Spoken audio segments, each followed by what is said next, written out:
দেশ স্বাধীন হয় সে সময় পুরা খেয়াল আছে। মেহেন্দিগঞ্জ রুকুন্দি এই এই পাঞ্জাবির আপনার স্টিমার ইয়াছেন এখানে লঙ্গর দিয়া যে এরা বোমা ফুটাইছে। হ্যাঁ, আমার 5 টাকা খেয়াল আছে স্যার। আমাদের জন্ম লালগঞ্জে উলাই না স্যার, উলাই না। যে না ফাতারহাট মেহেন্দিগঞ্জ থানা, ফাতারহাটের একালে গ্রামে মেহেন্দিগঞ্জ থানা, বদরপুর গ্রাম। আপনি কি জন্মই আপনার নৌকায়? যে মানে আপনার বাবা মা কি আপনি জন্মের পরে দেখছেন তার নৌকা? যে নৌকা কি করতো তারা এইভাবে মাছ ধরতো? যে না স্যার, আগে আগে বড়ি বাইতো স্যার। ও আগে জাল ছিল না, তখন জাল ছিল না, কোনো জাল ছিল, বড়ি বাইতো স্যার। বড়ি বাইতো মানে ওই যে বড়শি যেটাকে বলে। যে আচ্ছা, ওইটা দিয়ে কি মাছ ধরতো নদীতে?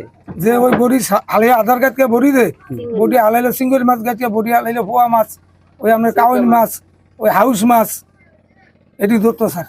আগে এই মাছগুলো ধরতো, এই মাছ ধরিয়া বেচা কিনা করিয়া আলাই চলাইতো আর কি। আপনার বাবা মা তো এখন নাই? মা আছে। মা, ও আপনার মার সাথে তো কথা বললাম।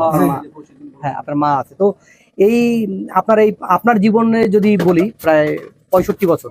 জি 65 বছরের 65 বছর যে আপনার এই জীবন, 65 বছরে তো আপনি অনেক ঘাত প্রতিঘাত পেরিয়ে এই যে সন্তানদের মানুষ করছেন, সন্তানদের পিছনে কষ্ট করছেন। আসলে পুরো জীবনটাই কি এরকম কষ্ট করে পার করবেন? অনেক কষ্ট করে পার করছি স্যার, জীবনটাই আমাকে কষ্ট। মানে আপনার বললেন যে আপনার 9 জন সন্তান, 7 জন, সরি 7 জন।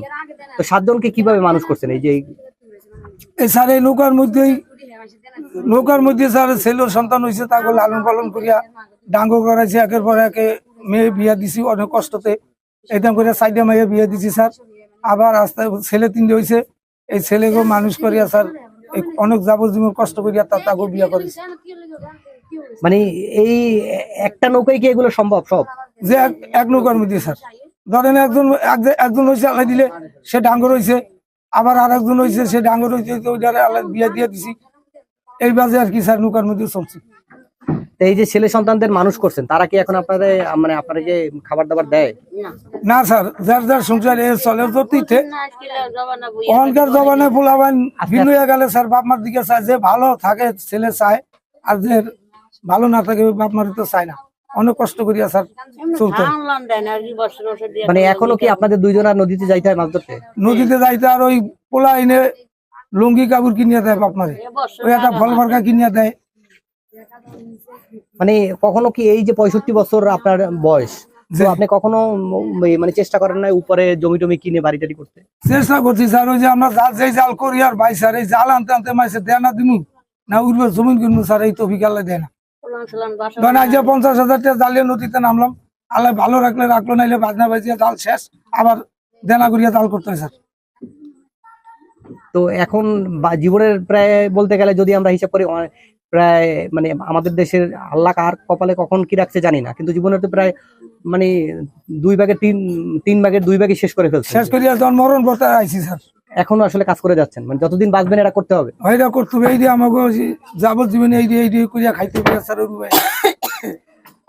আচ্ছা চাচি, এই যে আপনিও তো ওই ভাইয়ের সাথে মনে হয় মাছ ধরেন, তাই না? এখনো জাল টানেন?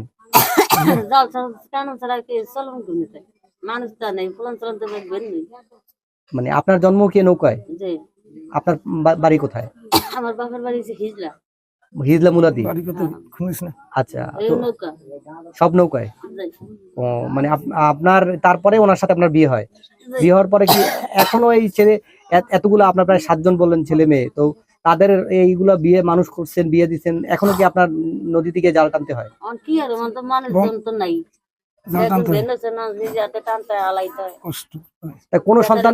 কোন সন্তানরে যদি পড়াশোনা করাইতেন তাহলে কি এই কষ্টটা দেখতে হইতো? স্যার এই নদীতে ধরেন ফুলাম থাকলে একজন আইল দিয়ে শাড়ি চুল দেয়, নিজেরা বা খেউ তা টানতে হালাইতে হয়। পড়াশোনা করাইতে পারেন নাই কাউকে? তো আপনারা এত এই খালে প্রায় 22 বছর ধরে থাকেন, আপনারা কি মানে আপনাদের কখনো কি কেউ কোনো সাহায্য সহযোগিতা করছে? না, সাহায্য স্যার করে নাই। আমরা 133টা ভোটার, যখন চেয়ারম্যান মেম্বারের ভোট আসে পরে সে সময় আমাকে তৈপ্য তালাবি লয়, ভোট দেওয়া হলে আদর করে, যে ভোট দেওয়া শেষ আর তৈপ্য তালাবি কেউ নেয় না। আর ওই যে জেলে কাটা আছে, চাউল আইলে কি আমার 7 খান স্লিপ দেয়, 50টা ফ্যামিলি ভাগ করিয়া খাইতে হয়। আচ্ছা, 7 খান স্লিপে 50 ফ্যামিলি ভাগ করে, তাদের তো কিছুই হয় না।